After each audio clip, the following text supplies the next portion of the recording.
Hello friends, good morning. Welcome to GK और जो बड्डा। फ्रेंड्स, आज की इस वीडियो में मैं आपको भारत के इतिहास से संबंधित कुछ अनभिज्ञ पहलुओं से अवगत कराऊंगा। भारत का इतिहास क्या है? वास्तव में सबसे पहले हम इतिहास की डेफिनेशन जानेंगे। इतिहास है क्या? देखिएगा फ्रेंड्स, जो घटना घट चुकी है वह इतिहास बन गया है। यानी जो कल था या कुछ दिन पहले था, कुछ सालों पहले था, वह इतिहास बन गया है। जैसे अब कोविड-19 चल रहा है, कोरोना वायरस चल रहा है, यह आगे कुछ वर्षों में इतिहास कहलाएगा। ओके, बात करते हैं इतिहास का राइटर कौन है भाई, इसके लेखक कौन है? तो हेरोडोट्स को इतिहास का राइटर माना जाता है। इसको, हेरोडोट्स को। इसके पार्ट्स की बात करते हैं तो इसको 3 भाग में डिवाइड किया गया है। पहला है प्राग ऐतिहासिक काल, आद्य ऐतिहासिक काल एवं ऐतिहासिक काल। देखिएगा, पहला है प्राग ऐतिहासिक काल। इतिहास का ऐसा समय जिसका कोई भी लेखा जोखा लिखित में उपलब्ध नहीं है, अर्थात केवल एक अनुमान के अनुसार ही लगाया गया है कि भाई उस समय वहां पे ये मौजूद रहा होगा। ठीक है, कोई भी हमारे पास रिकॉर्ड उपलब्ध नहीं है। सेकंड है भाई आद्य ऐतिहासिक काल। इतिहास का वह भाग जिसका जो रिकॉर्ड है वह कुछ तो उपलब्ध है, कुछ नहीं है। अर्थात कहीं कोई भाषा पढ़ी गई, कहीं कोई नहीं पढ़ी गई, कुछ साक्ष्य मिले, कुछ नहीं मिले। इस आधार पे इसका निर्माण किया गया है, वह कहलाएगा आद्य ऐतिहासिक काल।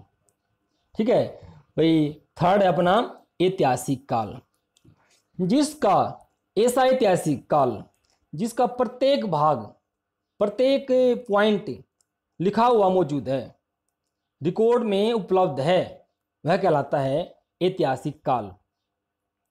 ठीक है, देखिएगा, अब हम बात करते हैं समय की कि ये समय की शुरुआत कब से हुई है।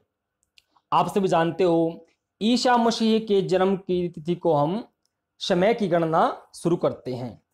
अर्थात जब से ईसा मसीह का जन्म हुआ है, ईसाई धर्म के जो ईसा मसीह थे उनका जन्म को ही हम क्या मानते हैं भाई, जो समय की शुरुआत माना जाता है, जहाँ से समय की काउंटिंग हमारी शुरू होने जा रही है। जैसे कि 2020वां वर्ष चल रहा है फिलहाल, मान लो, तो हम कह सकते हैं कि ईसा मसीह के जन्म को 2020 वर्ष हो चुके हैं, जो कि हम 25 दिसंबर को कब मनाते हैं? इसका जन्म दिवस है 25 दिसंबर को हम ईसा मसीह का जन्म दिवस मनाते हैं। ठीक है, इसमें हम एडी एवं BCE को डिफाइन करते हैं। तो एडी क्या होता है? एनो डोमिनी। BCE क्या होता है? एडी होता है भाई एनो डोमिनी, और BCE होता है before common era, before common era. Okay, देखिए भाई इसमें आया हुआ है। अब पहला देखते हैं प्राग ऐतिहासिक काल। आप जान गए हो क्या होता है कि इतिहास का वह समय है जिसका कोई भी लेखा जोखा उपलब्ध नहीं है। पहला इसका भाग में 3 भाग में बांटा गया इसको: पूरा पाषाण काल, मध्य पाषाण काल एवं नव पाषाण काल। इसमें फ्रेंड्स पाषाण से क्या सिद्ध होता है? पाषाण का मीनिंग क्या है इसमें भाई? पाषाण होता है पत्थर। अर्थात हम कह सकते हैं कि इन दिनों में ना जो मनुष्य जीवन है, जो हमारा जीवन था, रहा होगा, वह मात्र पत्थरों पर आधारित था, पत्थरों पर ही आश्रित था। अर्थात पत्थरों की गुफाओं में रहना, पत्थर से आग पैदा करना। ठीक है ना? तो इसका समय दिया हुआ है 8000 ईस्वी पूर्व, 8000 से 4000 ईस्वी पूर्व एवं 4000 से 2500 ईस्वी पूर्व।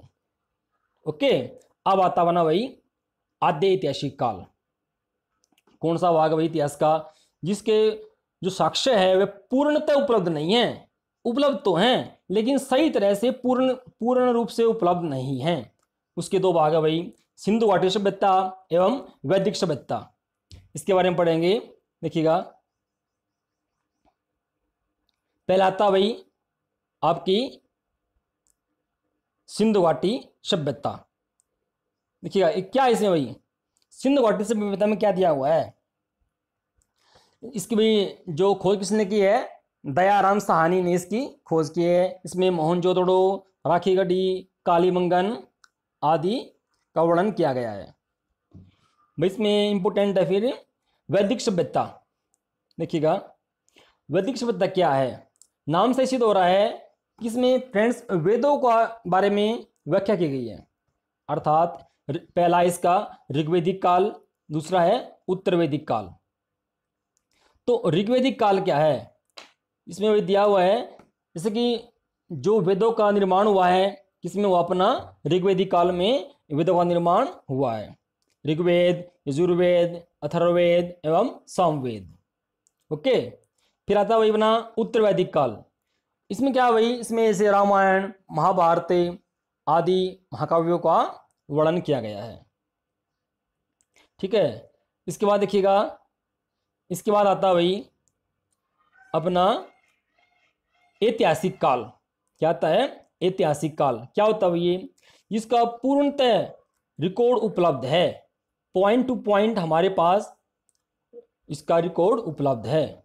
इसमें 3 पार्ट किए हुए हैं, प्राचीन इतिहास, प्राचीन भारत का इतिहास, मध्यकालीन भारत का इतिहास एवं आधुनिक भारत का इतिहास। इसमें दिया हुआ है 600 से 712 ईस्वी पूर्व, ईस्वी है ये, ईस्वी पूर्व से, ठीक है, और 712 ईस्वी से 7 ईस्वी एवं 1707 ईस्वी से वर्तमान काल तक। ठीक है भाई, ये है आधुनिक भारत। सिंपल बात है फ्रेंड्स, ऐतिहासिक काल को ना 3 भाग में बांटा गया है, प्राचीन, मध्यकालीन एवं आधुनिक भारत। पहले बात कर लेते हैं प्राचीन इतिहास काल की। ये भी क्या है, इसमें आया हुआ है महाजनपद काल।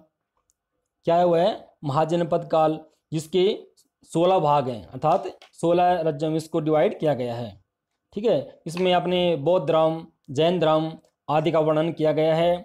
फिर आता भाई मगध साम्राज्य। मगध साम्राज्य में आप जानते ही हो, ये भाई हर्यक वंश है, बिंबिसार। ठीक है, बिंबिसार ने इसकी स्थापना की है भाई। फिर आता है अपना, इसमें भाई दिया हुआ है, फिर आएगा नंदवंश। ठीक है, नंदवंश के संस्थापक कौन थे, घनानंद। ओके, फिर दिया हुआ है मौर्य साम्राज्य। आप जानते हो ये मौर्य साम्राज्य की स्थापना किसने की है, चंद्रगुप्त मौर्य ने। ओके, चंद्रगुप्त मौर्य, बिंदुसार एवं अशोक। फिर आता वही अपना मौर्योत्तर काल, गुप्त साम्राज्य। गुप्त साम्राज्य की स्थापना किसने की है, श्रीगुप्त ने। फिर आता अपना हर्षवर्धन काल। ठीक है ना, इसमें क्या हुई देखिएगा, जो कि ये उत्तरी भारत के राजा हुए हैं, और बाण भट्ट जी ने इनके जीवन पर हर्षचरित नामक ग्रंथ लिखा है। ठीक है फ्रेंड्स, से बात कर लेते हैं अब। इसके बाद है अपना मध्यकालीन भारत का इतिहास। क्या आता है, मध्यकालीन भारत का इतिहास। देखिएगा, पहला दिया हुआ है, इसके भी 2 पार्ट्स किए हुए हैं, पूर्व मध्यकालीन एवं उत्तर मध्यकालीन। अब पूर्व में क्या होता है भाई, पहले वाला, उत्तर क्या होता है, बाद वाला। देखिएगा, पहला दिया हुआ है इसमें भाई, पूर्व में दिया हुआ है, इसके भी 3 पार्ट्स किए हुए हैं, उत्तर भारत, दक्कन एवं दक्षिण भारत। ठीक है, उत्तर भारत में पाल, सेन, प्रतिहार, राजपूत आदि, चौहान एवं दिल्ली सल्तनत। फ्रेंड्स, इसमें दिल्ली सल्तनत ना ये बहुत इंपॉर्टेंट है। कोई एग्जाम ऐसा नहीं है कि यहाँ से क्वेश्चन न आए, हर एग्जाम में ऐसे क्वेश्चन आते हैं। इसके लिए ट्रिक बनाई हुई है इसकी जो राज्य की। देखिएगा, जैसे जिक के तुम सुन लो।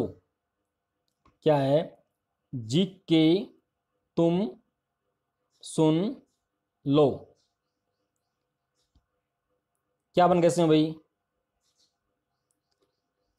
गुलाम वंश, खिलजी वंश, तुगलक वंश, सैयद वंश और लोधी वंश। ठीक है, तो इस तरह से आप इनको याद कर सकते हो। फिर वही दक्षिणी भारत में दिया हुआ है चेर, चोल, पांड्य, पल्लव। ओके, नेक्स्ट आता है अपना भाई इसमें उत्तर मध्यकालीन भारत। ठीक है, 13वीं शताब्दी से 18वीं शताब्दी तक। फ्रेंड्स बात कर लेते हैं कि वर्तमान में कौन सी शताब्दी चल रही है। तो वर्तमान में हमारी 21वीं शताब्दी चल रही है। 21वीं शताब्दी के दूसरे दशक का 10वां वर्ष चल रहा है। 2020वां जो वर्ष अपना चल रहा है। ओके, देखिएगा इसको भी 3 भाग में बांटा गया है, उत्तर भारत, दक्कन एवं दक्षिण भारत।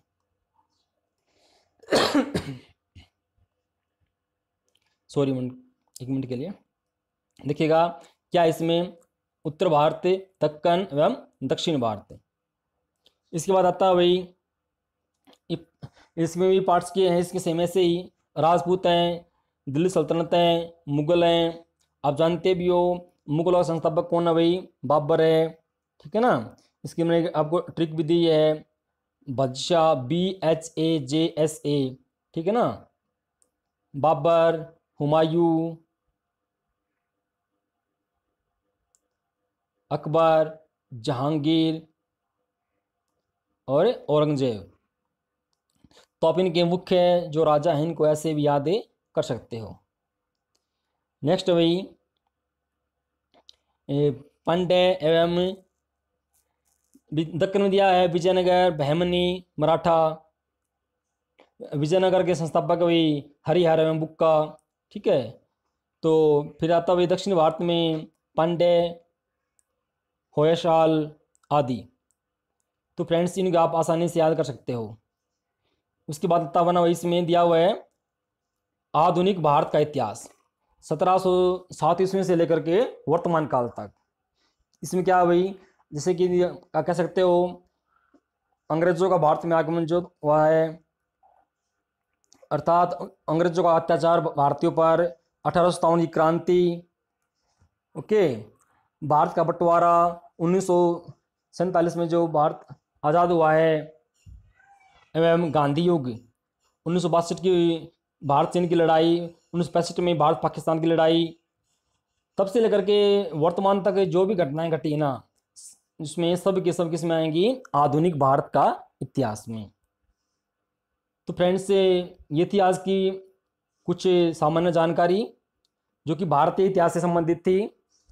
देखिएगा एक वीडियो में तो ये मुश्किल है कि मैं इसको सारा डिफाइन कर पाऊँ, लेकिन मैं कोशिश करूँगा कि अपनी आने वाली वीडियो में मैं आपको इससे भी अधिक अच्छी तरह से समझा पाऊँगा। तो फ्रेंड्स आज की वीडियो कैसी लगी, लाइक करें, वीडियो को कमेंट करें एवं चैनल को सब्सक्राइब करें। Thank you friends.